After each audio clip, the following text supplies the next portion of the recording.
আলোর উৎসবে মেতে উঠেছে গোটা শহর কলকাতা। মা কালীর আরাধনায় ব্রতী হয়েছে পুরো শহর। কিন্তু আমরা সকলেই যেমনটা জানি, মা কালীর আর এক নাম বা আর এক রূপ হচ্ছে শক্তি। আর তাই এবছর সরকার বাগান অভিযান সংঘ একটি বিশেষ উপস্থাপনা করেছে।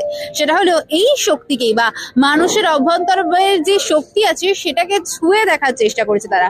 64তম বর্ষে তাদের এবছরের থিম শক্তি স্পর্শে। আমরা ঘুরে দেখবো পুরো পুজো মণ্ডপ, কথা বলবো পুজো কমিটির সদস্যদের চান্সে এবং বিশেষভাবে জানবো যে এই থিমের অন্তর্নিহিত অর্থটা কি।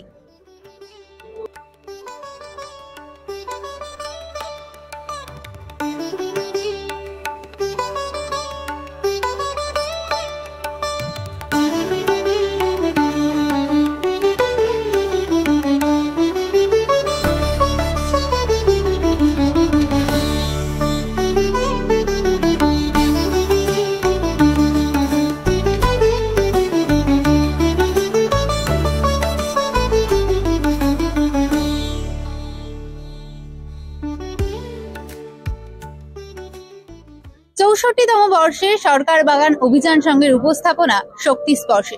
ঠিক যেমন তাদের ভাবনা তেমনি তাদের থিম এবং তেমনি সুন্দর তাদের মাতৃ প্রতিমা এবং পূজা মণ্ডপ। আর এই সবকিছু মিলিয়ে এই সময় 365-র পক্ষ থেকে সেরা দ্বীপ সম্মানের পুরস্কার পেয়ে যাচ্ছে সরকার বাগান অভিযান সংঘ। Three cheers for অভিযান সংঘ। Three cheers for অভিযান সংঘ। Three cheers for অভিযান সংঘ। সবার আগে জিজ্ঞেস করবো কেমন লাগছে সেরা পুরস্কার? দেখুন, পুরস্কার পেতে কার না ভালো লাগে। অ্যাকচুয়ালি ব্যাপারটা হচ্ছে আমাদের দুর্গাপুজোর আগে থেকেই আমরা কালী পুজো কি করব সেটা নিয়ে আমরা ভাবনা চিন্তা করি। এটা দীর্ঘদিনের প্রয়াস চলে আমাদেরকে।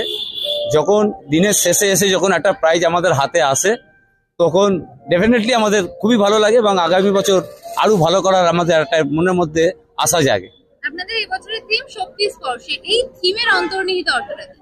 শক্তি স্পর্শ করার কারণ হচ্ছে যে মানুষ যখন কোনো নেগেটিভ থেকে পজিটিভে আসে বা প্রতিকূল অবস্থা থেকে যখন অনুকূলে আনতে হয় বা অশুভ শক্তিকে পরাস্ত করতে গেলে যে শক্তির প্রয়োজন হয় সেটা মানসিক শক্তি এবং শারীরিক শক্তি।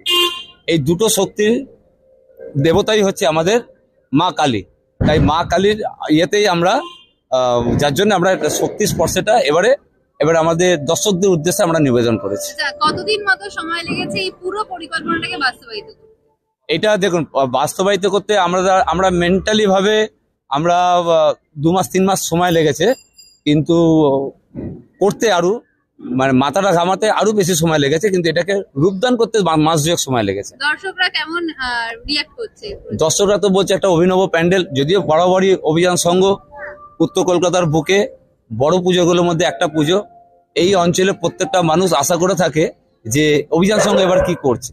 তা আজকে আমরা যেটা শক্তি স্পর্শে যেটা আমরা নিবেদন করেছি, আমরা সবার কাছ থেকে আমরা প্রশংসিত পেয়েছি অনেক। যারা এখনো আসেনি তাদের উদ্দেশ্যে কি বার্তা? তাদের উদ্দেশ্যে আমরা বরাবরই বলে আসছি এবং যারা আসেনি তারা আসবেই। কেন অভিযান সংঘের পুজো তারা যদি না দেখে তাদের একটা লস, যে এত সুন্দর একটা প্রয়াস তারা দেখতে পাবে না, এটা আসবেই তারা। আপনার নাম আর ডেজিগনেশন? আমার নাম সজল ভৌমিক, আমি কালী পুজো কমিটি সরকার বাগান অভিযান সংঘে কালী পুজো কমিটির সম্পাদক, আর এক সম্পাদক অন্তরিক্ষ কুণ্ডু, দুজন মিলে আমরা সম্পাদক। আর উনি আমাদের প্যান্ডেল বানিয়েছেন, ওই আমাদের সদস্য, কিন্তু উনি এই পুরোটাই রূপদান করেছেন দীপক সিংহ। সমস্ত প্রার্থনা আমাদের পূরণ করেন, আগামী দিনেও করবেন। সকলে আমরা যেন এক হয়ে ভালোভাবে শান্তিতে থাকতে পারি, এটাই মূল আমাদের আজকে প্রার্থনা। আলোর উৎসব উপলক্ষে রাজ্যবাসীকে বার্তা দেবো, যেটা আলো তো যে সাজাতেই ভালো লাগে সবাইকে। এই দিনটায় মনের সুখে সবাই আলো দিয়ে সাজায়, কিন্তু সাবধানতা অবলম্বন করাও দরকার।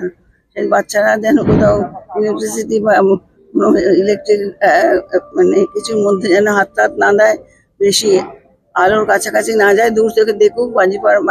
বাজি তো শব্দবাজি তো নেই এখন, আলোর বাজি, সব সাবধানতাটা অবলম্বন করা দরকার, এটাই বার্তা।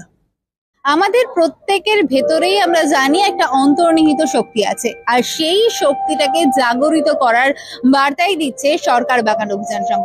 এরকমই আরো নিউজ নিয়ে আসবো আমরা আপনাদের সামনে, আরো পুজো মণ্ডপে দর্শন করাবো আমাদের ক্যামেরার মাধ্যমে। ততক্ষণ পর্যন্ত সাথে থাকুন, দেখতে থাকুন সময় 365।